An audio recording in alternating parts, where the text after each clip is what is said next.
जय माता दी, जय मां ललितांबिका। कैसे हैं आप सभी? मैं उम्मीद करता हूं आप सभी स्वस्थ होंगे और आनंदित होंगे। भगवती जगदम्बा की कृपा आप और आपके संपूर्ण परिवार पर निरंतर बरस रही होगी। तो आज जो हम जानकारी लेके आए हैं वो इस विषय पर लेके आए हैं कि देखिए, आज है ललिता जयंती और ललिता जयंती के पावन अवसर पर ये पर्व बहुत ही महत्वपूर्ण है। और आज हम आपको एक उपाय बताएंगे जिसको आप करके जो समस्या आपके जीवन में चल रही है उन समस्याओं से आपको छुटकारा मिलेगा, माँ ललिता की कृपा प्राप्ति होगी। दूसरी बात, जो लोग बहुत समय से परेशान और बीमार हैं उनकी बीमारी में भी उन्हें लाभ होगा।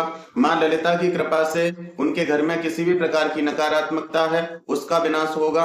तो आज जो आपको उपाय हम बता रहे हैं, आज का उपाय बहुत महत्वपूर्ण है। इस उपाय को हर व्यक्ति को करना चाहिए। ये ललिता माँ की जयंती है और माँ ललिता की कृपा से आपकी सभी परेशानियां दूर होती हैं। माँ की कृपा आपको प्राप्त होती है, माँ की अनुकंपा आपको प्राप्त होती है। तो आइए जानते हैं कि आज माँ ललिता की आपको पूजा कैसे करनी है और माँ ललिता की आपको कृपा कैसे प्राप्त करनी है। आपको क्या करना है, रात्रि के समय जब चंद्रमा पूर्ण आकार में हो, चंद्रमा निकल आए, तब आपको एक थाली लेनी है। एक बड़ी सी थाली ले लीजिए, उसमें आपको जल भरना है। उसको अपनी छत पर इस प्रकार रखना है जहां उसमें चंद्रमा का प्रतिबिंब दिखाई दे। उस चंद्रमा के प्रतिबिंब में आपको मां ललिता का ध्यान करना है और मां ललिता का ध्यान मंत्र आपको बोलना है। मंत्र इस प्रकार है: ओम अरुणाम करुणाम तरंगिणीं ताक्षीं धृतपाशांकुश पुष्पवाण चापाम अणिमाधिविराभृतां मयूखये रहमेत्ते विभावये भवानीं। ओम सिंधूरारुण विग्रहां त्रिनयनां माणिक्यमौलिस्फुरत् तारानायक शेखरां स्मितमुखी पीनवक्षोरुहां पाणिभ्यामलिपूर्ण रत्न चषकं रक्तोत्पलं बिभ्रतीं सौम्यां रत्न घटस्थ रक्त चरणं ध्यायेत् परामम्बिकाम्। इस प्रकार आपको मां ललिता का ध्यान करना है। ध्यान करने के बाद आपको मां ललिता के लिए एक घी का दीपक जलाना है। दीपक में आपको थोड़ा सा केसर डालना है और आपको मां ललिता से प्रार्थना करनी है। आप जिस भी उद्देश्य से ये कार्य करने जा रहे हैं, आपको भगवती से प्रार्थना करनी है कि माँ हमारी ये समस्या है, इसको आप दूर कीजिए, हमारे ऊपर कृपा कीजिए। इस प्रकार से आप माँ से प्रार्थना कर लीजिए। फिर आप उस जो आपकी थाली में चंद्रमा का प्रतिबिंब आपको दिख रहा है, उस प्रतिबिंब में मां ललिता का ध्यान करते हुए, मां ललिता का उस चंद्रमा में प्रतिबिंब देखते हुए आपको पंचोपचार पूजन करना है। मानसिक, आपके पास सामान है तो सामान से भी कर सकते हैं, पूजा सामग्री है तो पूजा सामग्री से कर सकते हैं, अन्यथा आप मानसिक भी कर सकते हैं। आप मन में धारणा बनाएं कि हम माँ को स्नान करा रहे हैं। मन से आप ये धारणा बनाएं कि हम माँ को केसर का तिलक कर रहे हैं। मन से आपको ये धारणा बनानी है कि हम माँ को पुष्प समर्पित कर रहे हैं, पुष्प माला समर्पित कर रहे हैं। और दीपक आपने जला ही रखा है तो धूप दीप भी माँ को दिखा दीजिए। इसमें आपको खीर बना के पहले से रखनी है, माँ को खीर का भोग लगाना है।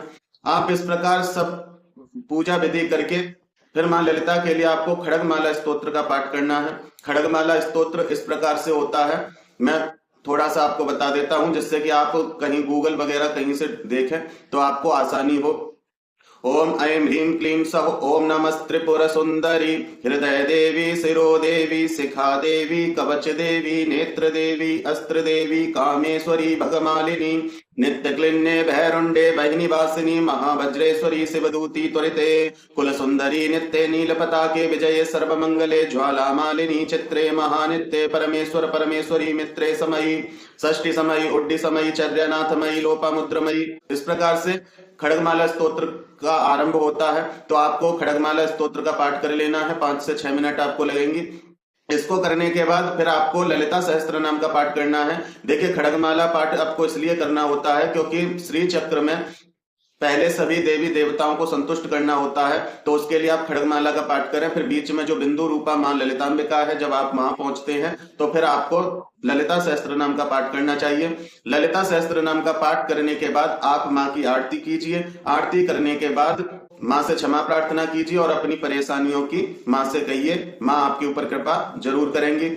फिर आपको क्या करना है कि जो जल आपकी थाली में था उस जल को पूरे घर में आपको छिड़कना है और जो भी आपके घर में कोई रोगी है उस रोगी को आपको पीने के लिए देना है। घर के सभी सदस्यों को वो जल ग्रहण करना है और बाकी जो जल बच जाए आप उसको एक बोतल में भर कर सकते हैं। ये बहुत ही पवित्र जल है। ये माँ ललितंबिका की कृपा पात्र का जल है।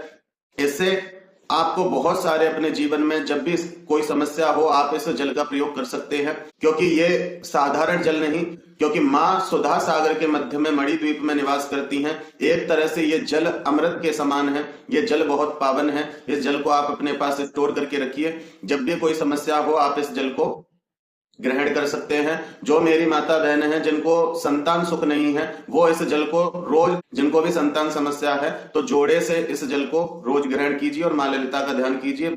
भगवती की कृपा से संतान सुख भी आपको प्राप्त होगा। जिन लोगों की बीमारियां बहुत समय से चली आ रही हैं वो लोग इसको रोज दवाई की तरह थोड़ा थोड़ा ग्रहण कर सकते हैं। उनकी बीमारियों में उन्हें आराम होगा। जिनके घर में प्रेत आदि आदि समस्याएं हैं तो रोज गंगा जल में डाल के इसके छींटे आप लगा सकते हैं। जिनको मानसिक शांति नहीं है तो वो जब भी तिलक लगाएं इस जल में, इसी जल में घोल के तिलक माथे पर तिलक करें।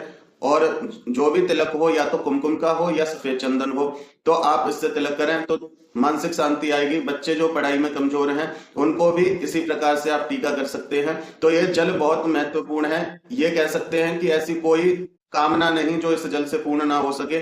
बस पूर्ण भाव और पूर्ण श्रद्धा के साथ इस प्रयोग को करना। माँ ललिता की कृपा आपको अवश्य प्राप्त होती है। तो आज की वीडियो में यही जानकारी थी। मैं उम्मीद करता हूँ कि आपको ये वीडियो समझ में आई होगी और वीडियो पसंद आई होगी और आप भी माँ ललिता की कृपा प्राप्त करेंगे। तो माँ ललिता की कृपा सभी लोग प्राप्त करें। अपना और अपने परिवार का ध्यान रखें। भगवान की भक्ति करें। निरंतर भक्ति करें और भक्ति पथ पर आगे बढ़ते रहें। जय माता दी, जय माँ ललितांबिका।